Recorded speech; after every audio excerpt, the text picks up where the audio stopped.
आज सारा पृथ्वी रे व्ययबहुल जीवन भितर मोबाइल फोन डिजिटल जुगरे मानव समाज पाई जेमिति एक अंग पलटि जाइछि।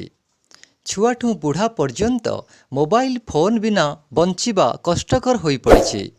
जेमिति शरीर एक गुरुत्वपूर्ण अंग पलटि जाइछि एई मोबाइल फोन, जहाँकि भगवानकर वरदान से सुंदर मानव शरीर को धीरे धीरे नष्ट करिबारे लागिछि। जहाँ फल पृथ्वी रे सबु समय फोन रे व्यस्त रहुथिबा व्यक्तिंकर आयुष दिनकु दिन ह्रास पाइबारे लागिछि।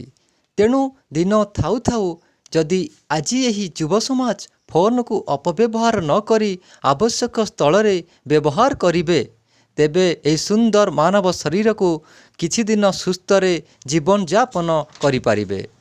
नचेत मोबाइल रो रेडिएशन पावर एही मानव समाज को दिने माटी रे मिसाई देबार भयंकर आशंका रहिछि। जय नमो बुद्धाय।